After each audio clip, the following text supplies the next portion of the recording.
राष्ट्रपति भारतीय संविधान में भाग 5 में अनुच्छेद 52 से लेकर 61 तक आता है। बात करते हैं तो सबसे प्रारंभ में जो अनुच्छेद 52 है वो कहता है कि भारत का एक राष्ट्रपति होगा।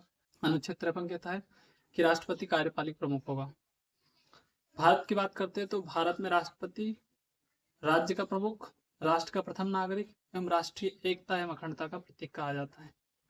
जब हम बात करते हैं राष्ट्रपति की, तो राष्ट्रपति का जो निर्वाचन है वो अनुच्छेद 54 में आता है और अनुच्छेद 55 में निर्वाचन की रीति आती है। राष्ट्रपति का निर्वाचन कैसे होता है और इसकी प्रक्रिया। तो राष्ट्रपति का निर्वाचन आनुपातिक प्रतिनिधित्व पद्धति की एकल संक्रमणीय मत पद्धति से होता है, जिसमें मत देने का अधिकार संसद के दोनों सदनों के निर्वाचित सदस्य, राज्य की विधानसभा के निर्वाचित सदस्य एवं दिल्ली एवं पांडुचेरी केंद्रीय विधानसभा के निर्वाचित सदस्य मत दे सकते हैं। मत मूल्य की बात करते हैं तो इसमें एक विधायक का मत मूल्य उस राज्य की कुल जनसंख्या, उसमें उस विधानसभा की कुल सदस्यों की संख्या से भाग देते हैं, साथ ही में 1000 से भाग देते हैं। संसद सदस्य का मत मूल्य कैसे निकलेगा। विधायकों का कुल मत मूल्य, उसमें संसद के दोनों सदनों के निर्वाचित सदस्यों से भाग देते हैं तो मत मूल्य निकल आता है। राष्ट्रपति का जो चयन होगा वो कुल वैध मतों का 1/2 + 1, कुल वैध मतों का आधा + 1 जो भी व्यक्ति प्राप्त करेगा वो राष्ट्रपति के रूप में निर्वाचित होगा। राष्ट्रपति के निर्वाचन में मत प्राथमिकता के आधार पर दिए जाते हैं। जैसे एक ही व्यक्ति, अगर 4 व्यक्ति चुनाव लड़ रहे हैं तो एक व्यक्ति को चारों को मत देने का अधिकार है। इसमें प्राथमिकता ऐसे होती है प्रथम, द्वितीय, तृतीय, चतुर्थ। अब हम बात करते हैं राष्ट्रपति की पदावधि जो अनुच्छेद 56 में आती है। राष्ट्रपति 5 वर्ष के लिए निर्वाचित होता है। उपराष्ट्रपति को त्यागपत्र देकर अपना पद छोड़ सकता है।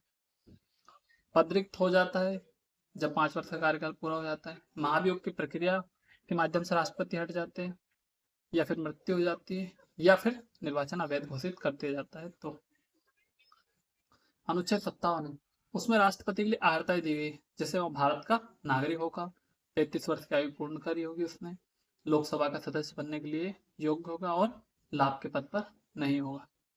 अनुच्छेद 58 बोलता है कि राष्ट्रपति का पुनर्निर्वाचन, अर्थात भारत में राष्ट्रपति कितनी बार निर्वाचित हो सकता है। अब बात करते हैं हम कि जो राष्ट्रपति है उसकी शक्तियां क्या क्या है। तो राष्ट्रपति को 7 प्रकार की शक्तियां हैं, जैसे कि कार्यकारी, विधायी, वित्तीय, न्यायिक, सैन्य, आपातकालीन और कूटनीतिक। सबसे पहले हम पढ़ेंगे कार्यकारी शक्तियां। इसके तहत राष्ट्रपति राज्य का प्रमुख होता है, अर्थात जो भी भारत शासन संबंधी कार्य किए जाएंगे वो राष्ट्रपति के नाम से होंगे। राष्ट्रपति के नाम से किए गए कार्य वैध होंगे। राष्ट्रपति शासन के सहज के लिए कुछ नए कानून बना सकता है। चौथा, राष्ट्रपति प्रधानमंत्री एवं अन्य मंत्रियों की नियुक्ति करता है। 5वां, राष्ट्रपति महान्यायवादी की नियुक्ति करता है। 6ठा, राष्ट्रपति महानियंत्रक एवं लेखा परीक्षक की नियुक्ति करता है। वहां संघ लोक सेवा के अध्यक्ष एवं सदस्यों की नियुक्ति करता है। वहां मुख्य चुनाव आयुक्त एवं अन्य चुनाव आयुक्त की नियुक्ति करता है। राष्ट्रपति अगर चाहे तो वहां विधायी प्रशासनिक जो कार्य होते हैं उसकी प्रधानमंत्री से जानकारी ले सकता है। अब हम बात करते हैं विधायी शक्तियों की। तो राष्ट्रपति संसद के सदनों को संबोधित करता है यदि चुनाव के पश्चात या फिर नया सदन हो तो। अब बात करते हैं राष्ट्रपति सदन को स्थगित करने की शक्ति रखता है। लोकसभा को, राष्ट्रपति लोकसभा को स्थगित कर सकता है। वहां संसद सदस्यों के बारे में या संसद में जो प्रस्ताव लाए जाते हैं उसके बारे में जानकारी ले सकता है। राष्ट्रपति लोकसभा अध्यक्ष एवं उपाध्यक्ष के पद रिक्त होने पर अन्य सदस्य को लोकसभा अध्यक्ष, ऐसे ही राज्यसभा में सभापति उप सभापति के पद रिक्त होने पर सभापति किसी सदस्य को बना सकता है। राष्ट्रपति विधेयकों पर स्वीकृति की अंतिम शक्ति रखता है। कुछ विधेयकों पर राष्ट्रपति से पूर्व अनुमति ली जाती है, जैसे कि धन विधेयक, जैसे कि राज्यों की सीमाओं में परिवर्तन का विधेयक, या फिर संचित निधि से पैसा निकालना। राष्ट्रपति के पास किसी भी विधेयक पर स्वीकृति देने के 3 तरीके होते हैं, या तो वहां स्वीकृति दे देता है, या स्वीकृति सुरक्षित रख लेता है, या फिर उसको विधेयक को पुनर्विचार के लिए लौटा देता है। ये राष्ट्रपति को भारतीय संविधान के अनुच्छेद 111 के तहत वीटो शक्ति से मिला है, जिसमें आत्यंतिक वीटो, निलंबनकारी वीटो, पॉकेट वीटो आता है। आत्यंतिक वीटो में राष्ट्रपति स्वीकृति को सुरक्षित रख लेता है। निलंबनकारी में राष्ट्रपति पुनर्विचार के लिए लौटा देता है।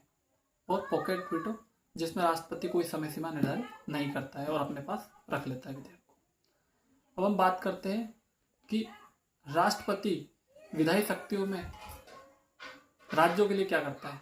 तो जब राष्ट्रपति की स्वीकृति के लिए राज्यपाल किसी विधेयक को रखता है तो उस पर राष्ट्रपति उसको स्वीकृति दे सकता है, उसको अस्वीकृत कर सकता है, अपनी स्वीकृति सुरक्षित रख सकता है और पुनर्विचार के लिए भेज सकता है। यदि पुनर्विचार के पश्चात वापस आता है राष्ट्रपति के पास वो विधेयक, तो राष्ट्रपति राज्यों के विधेयक को मानने के लिए बाध्य नहीं है। अब हम बात करते हैं वित्तीय शक्ति की। तो भारतीय संविधान अनुच्छेद 110 में धन विधेयक का उल्लेख है। धन विधेयक राष्ट्रपति की पूर्व अनुमति के बाद ही लाया जाता है। अनुच्छेद 114 के तहत वार्षिक वित्तीय विवरण जिसे कहते हैं वो राष्ट्रपति संसद के समक्ष रखता है। और अनुच्छेद 267 जिसमें संचित निधि के बारे में उल्लेख है, वो भी राष्ट्रपति की पूर्व अनुमति से ही उससे पैसा निकलता है। अब हम बात करते हैं कि सैन्य शक्तियां। तो राष्ट्रपति सैन्य बलों का प्रमुख होता है, वहां थल सेना, जल सेना, वायु सेना के प्रमुखों की नियुक्ति करता है। अब हम बात करेंगे राष्ट्रपति की कूटनीतिक शक्तियां। अंतर्राष्ट्रीय शांति समझौते राष्ट्रपति के नाम से किए जाते हैं, वहां अंतर्राष्ट्रीय मंचों पर भारत का प्रतिनिधित्व करता है। दूसरा, हम राष्ट्रपति की आपातकालीन शक्तियों के बारे में बात करते हैं। राष्ट्रपति को 3 प्रकार की आपातकालीन शक्तियां अनुच्छेद 352 के तहत राष्ट्रीय आपातकाल, 356 के तहत राष्ट्रपति शासन और 360 के तहत वित्तीय आपातकाल की घोषणा कर सकता है। राष्ट्रपति की न्यायिक शक्तियां भी होती है।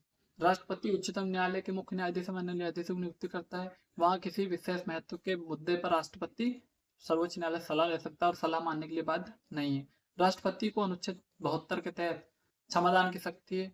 वहां किसी भी सजा को कम कर सकता है, लघुकरण, परिहार, दंड से क्षमा दे सकता है, वो निलंबन कर सकता है। ये राष्ट्रपति की क्षमादान की शक्तियां हैं।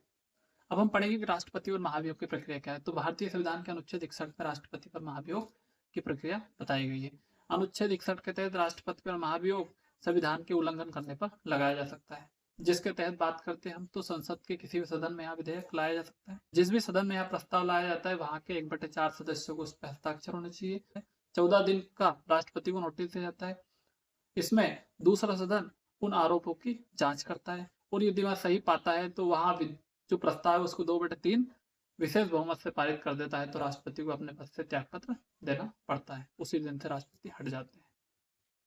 तो भारतीय संविधान में राष्ट्रपति की प्रक्रिया बताई गई है।